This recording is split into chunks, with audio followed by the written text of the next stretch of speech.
Back in this bit like I never left.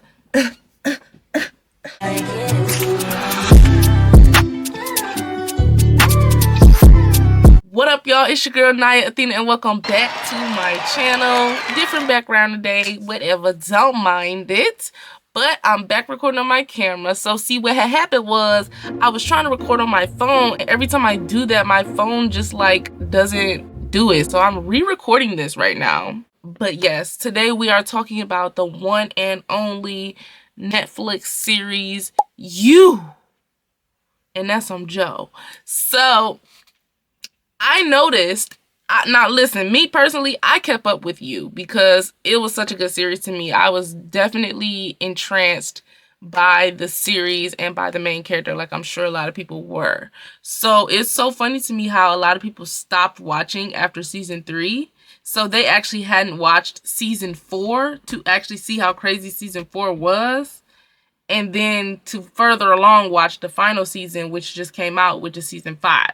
So I immediately went to season 5 because I was waiting to figure out what was finna happen. And before I get into my thoughts about season 5, I want to talk about season 4.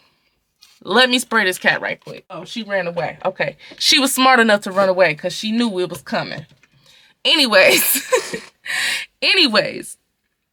So, season 4, in a nutshell, this is when Joe follows Marianne all the way to Europe, right? And creates a whole entire new life for himself because he had to leave his identity behind. Ends up being very mentally ill. Like, if he wasn't already mentally ill enough, he definitely showed his ass season 4 because he literally was like hallucinating most of the time. And it was so bad that Marianne was actually able to fake her death and like get away from him, which is crazy. Like, actually convinced him that he offed her, even though she, you know. So you can tell he was really off his rocker because this is a smart character. So that is why a lot of people who watched season 4 were so upset. Like, and by a lot of people, I mean me. I was so upset with how season 4 ended because obviously he got away. And it was crazy because he had got away with so much stuff.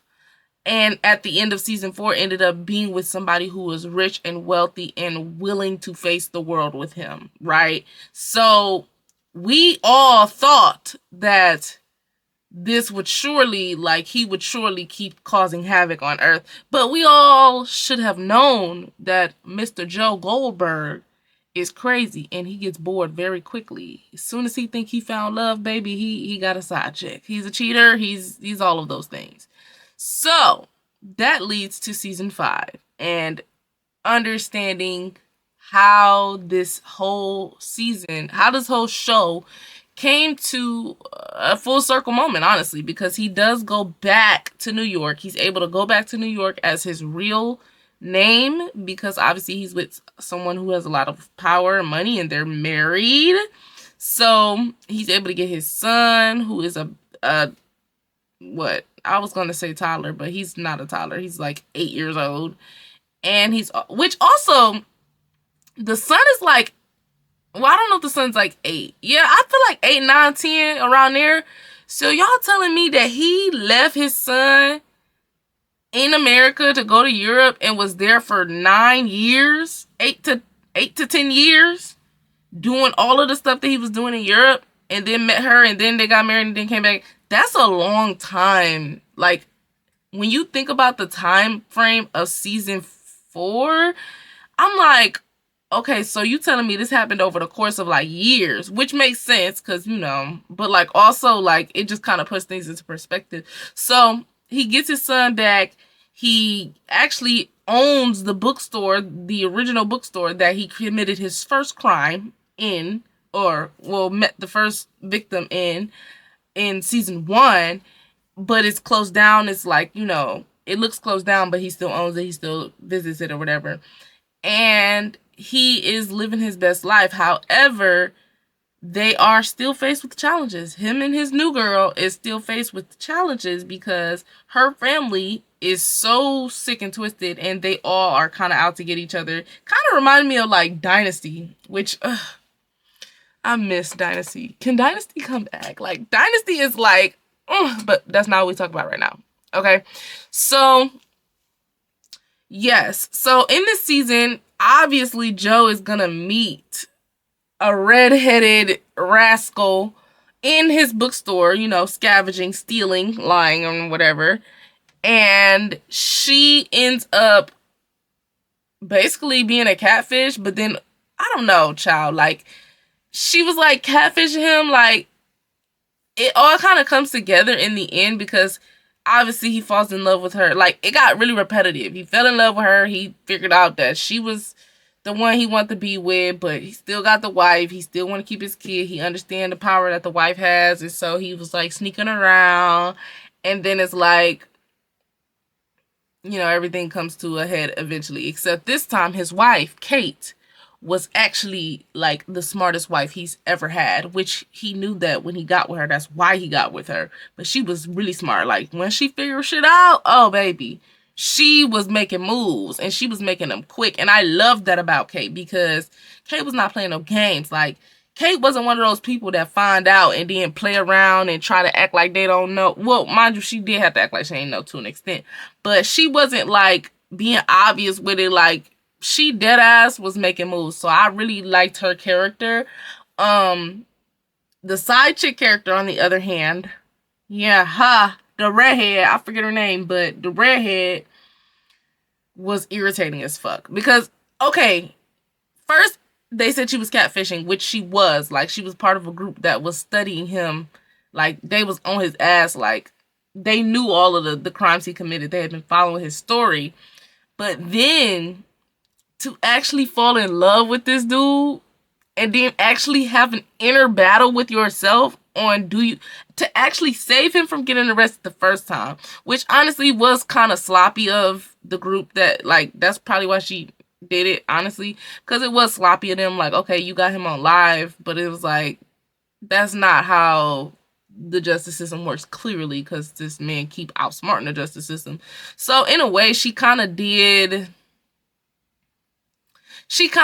like, the timeline made sense as to why she messed, like, why she didn't snitch on him at first, because she was like, well, he's defending himself. But it's like, at the same time, like, girl, I don't know, like, you knew you was in love with him, and it's like, why would you be in love with him? But, child, that's what these manipulators do. That's what these narcissists do. That's what these misogynists do. Like, that's what they do. So, she fell in love with him, but ended up, in the end, taking care of him. And it took so long. Like, I'm not gonna lie, y'all. After season 4, I'm like, all right, this character gots to go. He needs to be eliminated. Like, he's caused too many traumas. He's hurt so many people. Like, he's literally has a trail behind him of people, of victims. And at this point, I was like, he got to go. So I honestly wanted him to just kick the bucket. You know what I'm saying? Like, I was waiting on her to pull that trigger, and she, for some reason, needed answers. I hated the reasoning behind her dragging it out, because she kept saying she needs answers. How did he kill it? And then the question, well, how did you do it? Girl, that's what you wanted to know? Like, you could have looked at the autopsy for that, baby girl. Like, or, I mean, you could have guessed. Like, what the...